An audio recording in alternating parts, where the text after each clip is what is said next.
Cardi, look at me. Cardi, look at me. Cardi, look at me. Yeah. Looking like a quarter lick. Run up on me, you get hit. Cardi, look at me. Cardi, look at me. Cardi, look at me. Yeah. Looking like a quarter lick. You remind me of someone, but I'm not gonna mention who it is. The guy who introduces his welcome to my garage. Knowledge! Will motivation. Will motivation. You're watching Will Motivation. Here is where we create, educate, and motivate. Welcome to Will Motivation. I'm going to open the door. I'm no tech. Hey, it's not going. Tech. Oh, all right, we good. Let's try.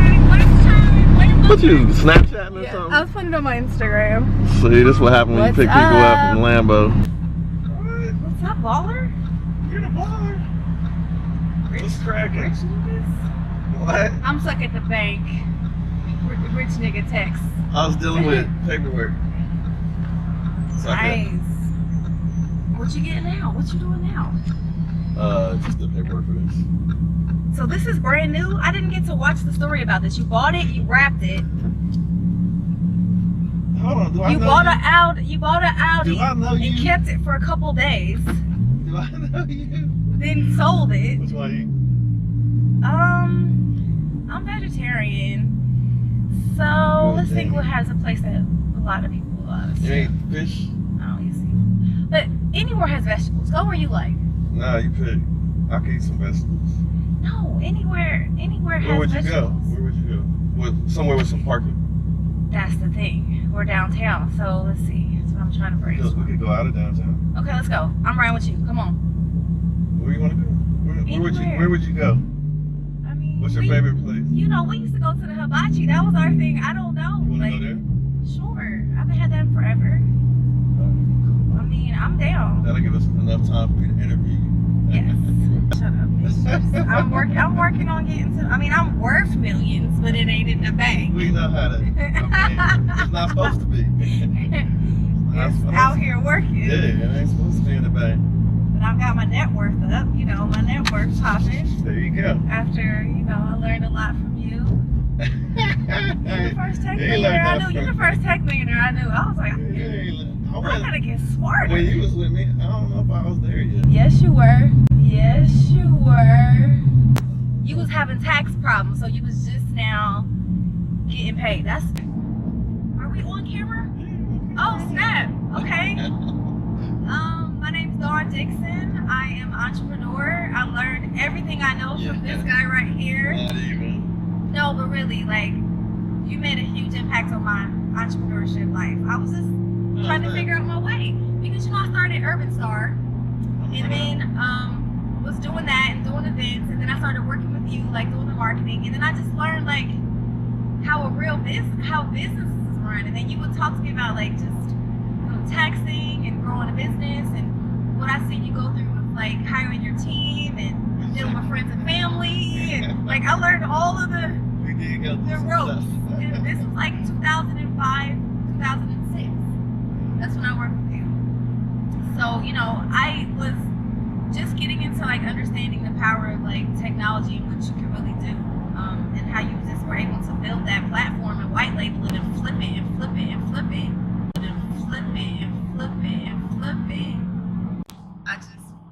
I was very inspired by that. But, you know, I started the Urban Star, which is a media just for Columbus, Ohio, Central Ohio. That did well. Then D1 Consulting was a consulting company, just working with companies on their marketing and business development and their online strategy. This is before then? So when I was working for you, I was like as a 1099, like a consultant, and I was doing that same thing for several other businesses here locally. And then in 2007, when the recession hit, businesses could no longer afford a consultant for marketing. Like that, for some reason, that was the first thing to go, which that's what you need the most. But it just was like budgets relief, and that's when I moved to Atlanta because I said, well, what industry is recession proof? And that's sports and entertainment. People are going to keep doing that regardless. So I moved to Atlanta where I had a lot of contacts, and that allowed me to just continue consulting down there and doing events and, to on a larger scale, working primarily with athletes and entertainers on their personal nonprofit. So I will help them raise money for their nonprofit and then do events with that money, whether it's like celebrity, bowling tournaments and coat drives and Christmas, turkey giveaways and things like that. And then also I was doing PR and booking for them. So I would make thousands of dollars just booking athletes to go to the club. Like thousands all over the country. So I eventually took that to, making six figures. Making six figures hustling. Down there in Atlanta, that's good. Yeah, a little over 100. You was in Miami for a minute. I lived in Atlanta until 2010. My very last party I ever did was Allen Iverson's birthday party. We have over 2 million views on YouTube. Look up Allen Iverson pool party. That was my party. It was a pool party? Yes. And that was my last party. I said that was my retirement event. I wanted to quit while I was hot. I wanted to do something else. Yeah, saved up money, moved to Miami to start a new life in the sunshine. I didn't have nearly enough money to survive like I thought I would, because Miami's very expensive. So I didn't want to be, I wanted to just chill. I wanted to know what it felt like not to be in charge. I was really tired. You get worn out being the boss. It's like exhausting. So I said, what is the job I can do that is the least stressful job possible? So I started working in a frozen yogurt shop, because I'm thinking people coming to get frozen yogurt, they happy. They coming to get fro-yo, they healthy, they happy. I'm gonna work at a frozen yogurt shop. So it was like a small business a lady ran it, and I ended up just kind of being like a manager there, like taking over again. And I'm like, shit, I can't be taking over this lady's business. I need my own business. I obviously can't be an employee. And then I got the idea a couple months later for Flat Out when I was in Miami. Flat Out. Tell them about Flat Out. Flat Out. No, but before that, though, okay. So on my YouTube channel, I try to motivate people, and it's good to always tell them stories. But I like to point out common denominators between successful people. And one thing I noticed that you did was you did this vision board. Yes. When did you first do the vision board, and how much of that stuff has come to fruition? I still do it, and so When did you first do it? I first did it after watching The Secret, in 2004 or 5, and it's just, I remember you being able to visualize what you want and putting it in front of your face and looking at it every single day. And of course that updates. So like the one I had 13 years ago doesn't exist, but I was able to, achieve all the goals that I had on there. And I have a vision board now that I've had the same one for several years, because there's some really big goals on that. And I'm still working to manifest those, like, this yacht that I want, this private jet, things like that take a little longer to I meant to tell you, acquire. you gotta take me out there. So, But yeah, so just visualize it. Now turn that into more like writing things, of course writing things down is a way to manifest it, but always being very clear on what I want and like putting it in front of my face to remind me what I'm working towards, because you get so overwhelmed. Sometimes, it's easy to quit. Like, it's easy to quit. I never have quit, but it's easy to quit. but you've been knocking stuff off that vision board, haven't you? For years, yeah. Knocking it off. As something comes off, I unpin it. I use my vision board with pins. So I can just, and it's a cork board. So I just put it on there, and then when it comes off, I take it off, and then, put something new up there. But right now, the one I have now is some serious things on there. Jets, yachts, husband, house. So it's going to take me some time to get all those things. So I'm just, keep my eye on the prize. I did finally get my diamond earrings and my Rolex that I wanted. You got a Rolex? Yeah, a little Rolly, little Rolly, not not major. See, I'm in here Starter with a baller. Rolly. Starter Rolly, like it's not the starter. I'm in here with a baller. The starter, just I'm gonna nice, name this video classic. Picking up millionaire baller chicks. Whatever. I'm working on it, but I really wanted to just, and then I'm investing in cryptocurrency, investing in stocks. Like, I want to get hit to the real estate game from you. Did you get into crypto before? Yeah, I got onto it when it was rising. So I bought my Bitcoin at 1,700 each. It's now like 18,000. Oh, so, you got yours way. yeah, I got my Ethereum at $200. I got my Ripple at 23 cents. Who put you onto it? I got put onto it. Wow. Because I'm into startups and I study startups, and I've seen that startups are starting to do ICOs, and I'm like, what is that? So when I looked into initial coin offerings, when I looked into those, I said, oh, this is using cryptocurrency. I heard about Bitcoin years ago because my friends used to buy drugs on the dark web. Say what? They used to buy drugs on the dark web. I'm in here with a drug dealer. Not me. I'm in here with a drug dealer My now. tech friends. So I knew about Bitcoin then, but I thought it was just a way to exchange on the dark web. I didn't think it really were trying to use it to like make a big, decentralized currency like they are now. So long story short, start studying ICOs back in like May and start buying into coins and studying. So you're rich now? I'm not rich. Can I get some of that? Actually, yes, I am. Can I But get you're some, rich too. Can I get some coins? Oh, I'm working on it. I'm trying to be on your level. I'm not wealthy yet. Like, rich is one thing I've already hit, but I'm not wealthy. See, I'm in here with rich people. Okay, so you did the vision board, right? So you had your vision out. You traveled. You was doing the froyo thing. For 6 months. New life type situation in Miami, but you came up with this really great idea where I started to see you all over the place. Yeah. Tell us how you came up with the idea and what is it? So I came up with flat out of heels, which flat outs are rollable flats for women when their feet hurt in heels after hours. Genius idea. So I got the idea, of course, living in Miami, partying a lot, traveling the country, going to Vegas, partying, and women walking barefoot all the time out of the club. Mm-hmm. Like, that was the first thing. Mm-hmm. Then going to conferences as a businesswoman and wearing heels all day. I'm like, we need a solution. Mm-hmm. So I was out one night, my feet were hurting, and I said, damn, I wish there was a vending machine where I could buy some flats. Mm-hmm. It was just a thought. Like, we get That's ideas how it all the started. time. Yeah. Like, oh, we should do that, but you don't do it. Mm-hmm. But the next day I woke up like, that's a good idea. Yeah, right. And I've never done a consumer product before. And as an entrepreneur, I love a challenge. Mm-hmm. So I'm like, let me try and see if I can bring a product to market. What do I have to lose? I'm not doing anything. I'm making yogurt smoothies right now. Like, I can do something. So I just researched, this is 2011 in February, how to bring a product to market. I read Damon John's book, Display of Power. That was my first start because like it talked about how he was able to build FUBU and how he was able to even like create the clothes. Mm-hmm. Like, how do you even make a shoe, first of all?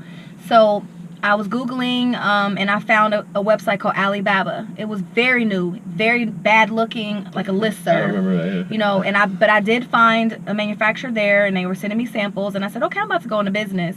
Wrote the business plan. From my reputation as an entrepreneur in the past, working with clients, I had a good network of people. So I raised about $50,000 pretty quickly within like 3 months. I raised 10 in the first month. That's my opportunity. I was poor at the time. It's not too late to invest in my new business. I had tax problems. It's not too late. Okay. It's not even too late to invest in flat out. What's your social media before we forget? My social media is on Twitter. I'm the Dawn Dickson. My last name is Dickson. And then I'm Dawn Dickson on everything. Like, if you Google Dawn Dickson, I'm the one in the world that matters. Yes, sir. I'm the one that matters, so you'll see me. So you got this business so off the ground. Got it off the ground. Idea for vending machines.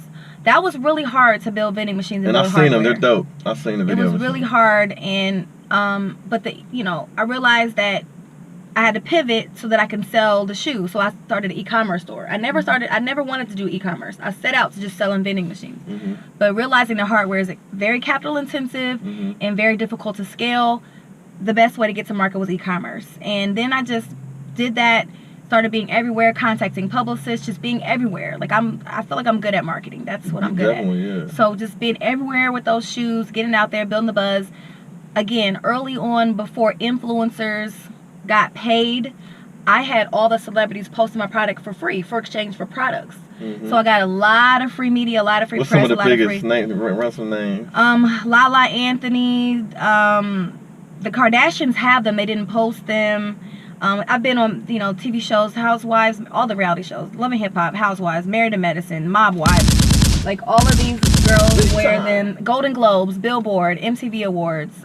They've been at all those award shows. A lot of celebrities, a lot of them have worn the shoes and posted them and really been supportive. Eva Longoria, so a lot of them. But I found that I still wanted to do that. I still wanted to do the vending machines, mm-hmm. and so in order to do that, I started another company now it's called Popcom, but it was called Shoe Vending International and then Solutions Vending International, to build hardware. Mm-hmm. Because I could not find a manufacturer that would build the type of hardware that I wanted. I wanted something outside of the box, different, unique, and that didn't have that coil. Like, I didn't want my shoes dropping down like a bag of Doritos. Like that's not even sexy. So I built, you know, my own machines with my team that I started. I raised about $100,000 for that business in the beginning. And it was very expensive to build that hardware, but I put it in Atlanta Airport first. And that was like a case study, you know, to see how it would go. Club Live in Miami is still there today. MGM Grand Casino in Las Vegas to just test it. And after I got this, you know, testing out these machines to see if people would do it, I realized in order to scale the business and to be able to sell machines to the over 250 people that contacted me about franchising, I needed data. Like data, you can't do anything without data. And vending machines are dumb. You know, no data collected. All I knew was how many products I sold, no customer data, no email data, social media, remarketing, retargeting. So then I pivoted solutions vending from a hardware manufacturing company to a technology company, and now we're a software development company. I've raised over $1 million for that. Damn. And we make software that makes self-service retail smart using facial recognition at the point of sale. So I'm building that now. I just closed my round. I got out of TechStars, which is TechStars is one of the top technology programs in the world. It's like the Harvard of tech programs. And now I'm building my team, looking for a CTO, and I'm about to retire. no, get one more exit. This gonna be 100 million. You know, 10, 20, 30 Lambos lined up. But okay, you know, I'm building the team and I'm working on software, and it's fun because as an entrepreneur, I've gotten to venture in a lot of different areas, and I still have Flat Out is still doing business, and we're still, you know. Where's most of your business coming from now? Online? E-commerce, and surprisingly, I have over the 2 years, it's me being out here speaking and stuff, I have a surge of business from companies like Google and, you know, Square One Bank and ADP that buy them for events and conferences as swag. Like instead of t-shirts or stupid phone chargers or power banks, they're buying Flat Out. So my business is like, that's most of my business now, you know, corporate wholesale orders. She blowing up, see? So, you know, the pivot though, continuing to pivot, continuing to meet the market demand is what's key, because if I was married to the idea of like, I'm just going to do one thing, I would be stuck. I have one machine right now in the market. I would be making no money. So I'm always thinking of like, how can I, you know, improve on this business and increase my revenue and bring out more products or make the product better. So one thing I'm hearing for the entrepreneurs out there is that you don't have to fall in love with one idea and stay with it. If you want to be a successful business person, you got to see what the demand is and serve it, right? Right. Look at Elon Musk. He has everything, and you know it's possible. It's just it's about teams. Like my job really at this point is fundraising and recruiting. You know, I make high-level decisions and like kind of manage, but I'm always making sure the money's there to pay the people and to make sure the team is there to build the product, because I am non-technical. I don't build software, and I have a software company. So that's what I do. Like, she's rich, y'all. I'm rich, not wealthy yet, though. I'm working on getting wealth. it. I'm working on the wealth. But so I need to invest in something she got going on so I can get a piece of it. I want you to. We're going to talk about that real quick. Yes, let's talk about that at lunch. But anyway, this is Dawn Dickson. You guys have probably seen her on TV. She's been all over the world with it. She's got a great business mind, and thanks for taking the time. Yeah, thanks for giving me a ride. Lambo Chronicles. Yeah, you take me for a ride in your Maybach when you get it. I want that Tesla. It's gonna be like that. The Roadster? The one I want, the Roadster's sick. But by the time I get one, it's gonna be another one out. Cause I'm like another year or two. That Roadster's gonna be. That Roadster is sick. I'm surprised you don't already have that on order. I mean, it's not on the order. I gotta see it first, but you know, we talking about it. I definitely want that. That's all right. Well, if you ever need some office space or something, I got you. All right. Holla. Hey, what's up, YouTube? I hope you guys enjoyed that insightful chat with Dawn Dickson, an accomplished entrepreneur and a very good friend of mine. Actually, she used to work with me. And yeah, so hopefully you guys enjoyed that. We'll do some more videos like that, supercar interviews, you know how we do. And hopefully we'll see Dawn in that Tesla Roadster. So anyway, make sure you like and subscribe to Will Motivation. Holla at you guys next time. Yeah. Bye. Yo, this is Will Motivation. Just wanted to say thanks for checking out this video. Make sure to hit that like button and subscribe if you haven't already. And also feel free to share this video with your friends and be a part of the movement. I'll check you guys out in the next video. Holla.